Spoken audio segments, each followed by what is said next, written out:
Okay, here we go.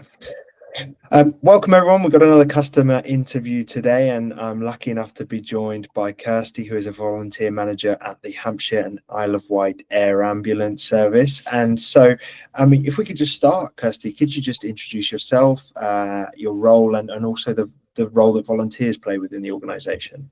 Sure thing. So my name's Kirsty. I'm the volunteering manager at Hampshire and Isle of Wight Air Ambulance. We have probably nearly 200 volunteers at the moment with a whole range of roles. We have all of them are based on engagement. So it's about going out and talking to the public, telling them the air ambulance story and how we fund the money that we need to keep flying, whether it be going to events, whether it be training people in CPR, making sure that they've got confidence with using an AED, or possibly even giving talk. So there's a whole role range, whether they be long-term volunteers with us or if they are temporary event support team volunteers. Got you. And you touched upon something that always kind of shocks me and people that I talk about, which is that, you know, you're independent charities, and for those flights to continue to be possible, you know, you have to fund that. So could you maybe talk to the impact of the volunteering as part of that process? Absolutely. So it currently costs £17,750 a day for us to keep flying. The volunteers are basically the start for us, in the fact that they are, we very much focus on engagement, so talking to the public, letting them know our story. And we've learned that actually that is the start of a lifelong relationship between the charity and the member of the public. And quite often the volunteers are the face of the charity, because we go to so many events and so many community things. Our staff will obviously be there, but the volunteers are out there and they're engaging with the public and they're starting those relationships.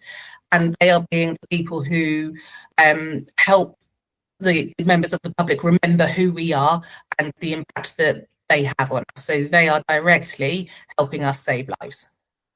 Love that. I mean, doesn't get more impactful than that.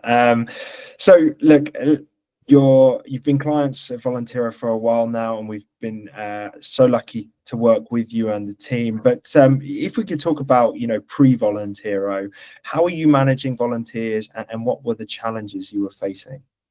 So we actually became customers of volunteers on our second round of looking for a volunteer management system.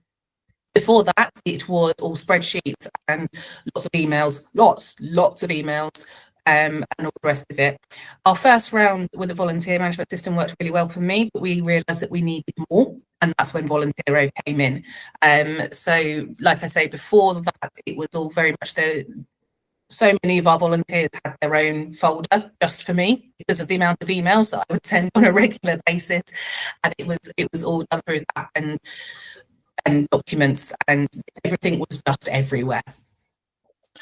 And so you alluded to probably a bit of answering this next question just then, but you know, what was it that then drove the transition and drove the decision to move to Volontero as your system? So there was a few things. We knew that we needed a volunteer management system that would allow the staff to be able to access it in the field. So we knew that we needed something that was browser based. And when I say field, I mean literally in a field. My worst scenario always was that, God forbid, somebody should hurt themselves whilst volunteering for us. We'd need to get in contact with their emergency contact, and we needed to be able to access that information literally in the middle of a muddy field. So that was a big factor for us, but we also really wanted to have something that would increase the volunteer-led experience for the volunteers. We were already quite volunteer-led, but by giving them the ability to schedule their own availability with regards to going to missions, it meant that it just increased that, and it really gave them more power and allowed us to have everything centrally, which again was really important for us. That makes sense, and it's perfectly aligned with our ethos, as you know, Kirsty. Like, this one's not one that I provided ahead of time, but I mean, what's the feedback from the volunteers been like?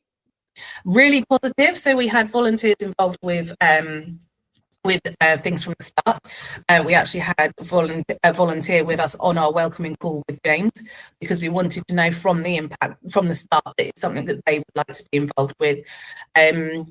They they like that it's all in one place. They like that it's simple and quick and easy to use. You know, they can log onto the app when they're boiling a kettle, get signed up for things, and everything is there, and it all feeds into things like their calendar and that kind of stuff. So we've had lots of really positive impact. And one of the things that has been really good is that they've seen how receptive that you guys at Volunteero are with regards to ideas. So I will quite often have an idea from a volunteer, which I will then feed through to you. And being able to say, I have fed this to Volunteero, instead of going, no, it doesn't do that, has also, you know, gone really well.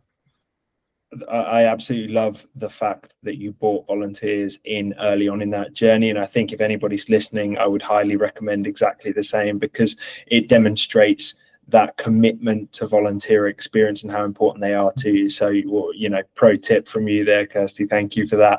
There's no point in having something that your volunteers aren't going to use, otherwise you're just wasting money. So, you know, he was the first person I spoke to after we'd met with James and said, do you know your fellow volunteers? You know the system. What do you think?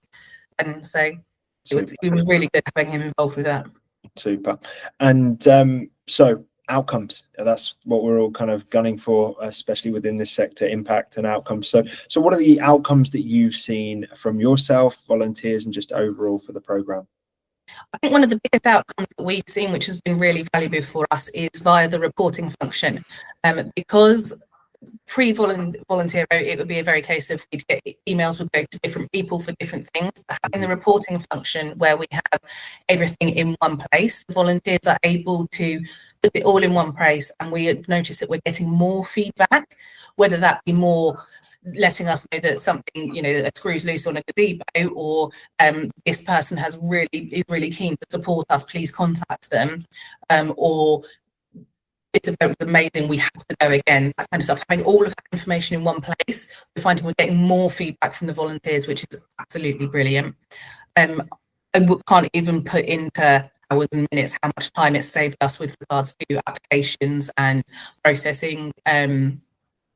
Simple things like the references are done automatically, all of that kind of stuff, it just saves us so much time. Super, awesome. That's really helpful. And so look, the last question from me, Kirsty, is always, what's your favorite feature and why? So it's very hard for me to, I was thinking about this, and I'd probably give you a top 5. But I would say that the reporting function that I've already spoken about is definitely one of the top tiers. But I have to say that I think the support that we get from Volunteero is possibly, it's the first thing that I talk about when I talk to other people about Volunteero. Excuse me, I'm going to have a coughing fit. Yeah, that's...